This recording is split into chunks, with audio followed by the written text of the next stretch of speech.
Hai teman-teman, kembali lagi dengan saya Odi Mulyati. Kali ini saya akan membawakan materi tentang Kabanti Kosapi sebagai tradisi lisan masyarakat Muna dalam kajian bentuk dan makna atau semiotika. Eh, Baiklah, pendahuluan di latar belakang itu ada penjelasan tentang tradisi lisan, penelusuran kebudayaan, dan kehidupan masyarakat Lawa dengan menggunakan Kabanti Kosapi. Tradisi lisan merupakan salah satu bentuk ekspresi kebudayaan daerah yang jumlahnya beratus-ratus tahun di seluruh Indonesia. Tradisi lisan melingkupi segala sendi kehidupan manusia, membuktikan bahwa nenek moyang kita di masa lampau telah mengenal ajaran kehidupan yang terkandung dalam tradisi lisan. Baiklah, kedua, penelusuran kebudayaan perlu dilaksanakan karena tradisi lisan merupakan sumber yang tidak pernah kering bagi kesempurnaan dan keutuhan budaya nasional. 3. Dalam kehidupan masyarakat Muna di Kecamatan Lawa, Kabanti Kosapi merupakan salah satu tradisi lisan masih dilestarikan hingga saat ini oleh masyarakat penduduknya. Di dalam Kabanti Kosapi ini banyak mengandung nilai budaya, norma sosial, dan mengandung nilai moral dari masyarakat pendukungnya. Tinjauan pustaka tradisi lisan sebagai data kebudayaan sastra dapat dibedakan menjadi dua, yaitu sastra tulis dan sastra lisan.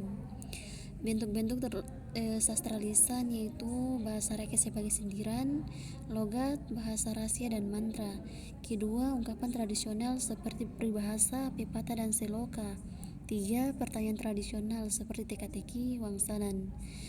4. Puisi rakyat seperti pantun, syair, dan gurindam. 5. Cerita rakyat seperti mite, legenda, dongeng, fabel, dan cerita lain.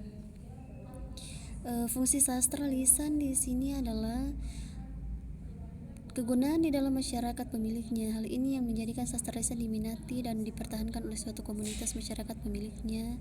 Pendapat yang khusus membicarakan fungsi puisi rakyat adalah dikemukakan oleh Dananjaja. 2.4 Fungsi tradisi lisan. Fungsi tradisi lisan yaitu 1. Sebagai sistem proyeksi, 2. Sebagai sistem alat legitimasi, 3. Sebagai alat pendidikan, dan 4. Sebagai pemaksaan atau pengontrol agar norma-norma masyarakat selalu patuhi anggota kolektivisnya. Fungsi Kabanti Kosapi: 1. Sebagai alat untuk mengungkapkan isi hati, 2. Sebagai hiburan, 3. Sebagai nasihat.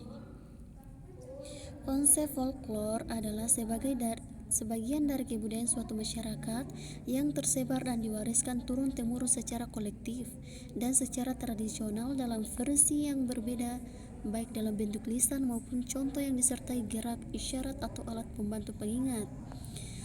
Teori semiotika adalah manusia sebagai animal simbolisium atau homo semioticus. Semiotika adalah teori dan analisis sebagai tanda dan pemaknaan signification. Dari perspektif teori semiotika, kebudayaan manusia bersandar pada pemikiran dan tingkah laku simbolis. Metode dan teknik penelitian. Jenis dan metode penelitian termaksud jenis penelitian lapangan, karena penelitian secara langsung melakukan penelitian ke lapangan untuk mengumpulkan data dan sumber data. Data dalam penelitian ini adalah data nyanyian atau lantunan Kabanti Kosapi yang disampaikan oleh masyarakat Muna. Sumber data yaitu 1. Penutur asli bahasa Muna yang diucapkan fasih dan jelas, 2. Penutur yang memiliki pengetahuan lebih luas tentang Kabanti Kosapi, 3. Penutur yang fasih dalam melantunkan Kabanti Kosapi, 4. Sabar dan memiliki waktu yang cukup untuk menjawab setiap pertanyaan yang diajukan.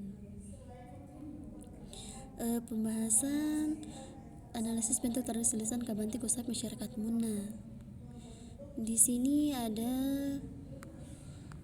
yang dimaksud dengan jumlah baris suku dan kata persamaan bunyi dalam Kabanti Kosapi ditinjau dari segi jumlah baris.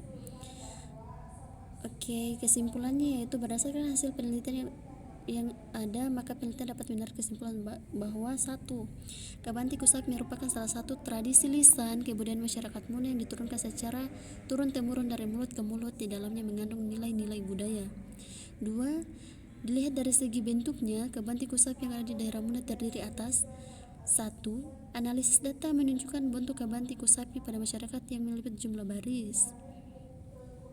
Dan dua, yaitu jumlah suku kata Kabanti Kosapi ditemukan berjumlah 8-20 suku kata. Saran, ada beberapa saran yang perlu dikemukakan dalam kaitannya, yaitu hasil penelitian ini diharapkan dapat memberikan sumbangsi dan masukan terhadap pengembangan teori tradisi lisan, sastra lisan, dan sastra daerah. Penelitian ini sebagai bahan bandingan bagi penelitian selanjutnya. Itulah materi yang saya dapat sampaikan. Salam sejahtera, bye. Assalamualaikum warahmatullahi wabarakatuh.